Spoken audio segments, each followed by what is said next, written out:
একই দিনে স্বরাষ্ট্রমন্ত্রী ও প্রধানমন্ত্রীর বিরুদ্ধে কুরুচিকর মন্তব্য সামাজিক মাধ্যমে। এবার দেশের প্রধানমন্ত্রী নরেন্দ্র মোদীকে নিয়ে নিজের ব্যক্তিগত সামাজিক মাধ্যমে কুরুচিকর মন্তব্য করায় সোমবার রাতে তিলামোড়া থানাধীন মহারানীপুর জারুইলংবাড়ি এলাকা থেকে এক ব্যক্তিকে পুলিশ আটক করে। জানা গেছে, আটককৃত ব্যক্তির নাম তাজুল ইসলাম মিয়া। পেশায় সে একজন গাড়ির চালক। দেশের প্রধানমন্ত্রী নরেন্দ্র মোদীকে নিয়ে এরকম কুরুচিকর মন্তব্য করায় রাজ্যের সাইবার শাখা এবং তেলিয়ামোড়া থানার পুলিশ নড়ে চড়ে বসে। পরবর্তীতে মহারানীপুর জারুইলংবাড়ি এলাকা থেকে পুলিশ তাজুল ইসলাম মিয়া নামের ওই ব্যক্তিকে জালে তুলতে সক্ষম হয়। পুলিশ জানায়, ওই ব্যক্তিকে আটক করে জোরদার জিজ্ঞাসাবাদ চালাচ্ছে। পুলিশ জানান, এর পেছনে অন্য কেউ জড়িত আছে কিনা তা খতিয়ে দেখবেন। তাকে কেন অ্যারেস্ট করা হয়েছে আজকে? তাকে অ্যারেস্ট করা হয়েছে আমাদের ঊর্ধ্বতন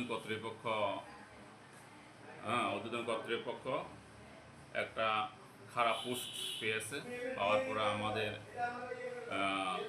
তেলিয়ামোড়া থানার মাননীয় ওসির কাছে এই লিঙ্কটা দিয়েছে যে নাম হচ্ছে তাজুল মিয়া। আমি পরে জানার পরে আমরা তার ঠিকানা জানতে পারি। তার বাড়ি জারুইলংবাড়ি এবং সে মাননীয় প্রধানমন্ত্রী বিরুদ্ধে দেশ বিরোধী একটা কমেন্ট পোস্ট দিয়েছে। সেই সুবাদে আমরা ঊর্ধ্বতন কর্তৃপক্ষের আদেশ মূলে তাকে আমরা ধরে থানাতে নিয়ে আইছি। আচ্ছা, তার বাড়ি কোন জায়গাতে? জারুইলংবাড়ি। তার বাড়ি জারুইলং। তার বয়স কত? তার বয়স অনুমানিক 39 বছর। পেশায় কি করে?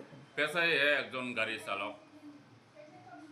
এখন কিছু জানা গেছে কি কারণে এই ধরনের তার পোস্ট বা কিছু আপনার তদন্তে কিছু বেরিয়ে এসেছে? প্রাথমিক তদন্তে আমরা জাস্ট পোস্ট পেয়েছি। এখন তারা থানাতে নিয়ে আইছি, দেখবে আমাদের অথরিটি দেখবে নেক্সট কি আইনানুগ ব্যবস্থা নেই।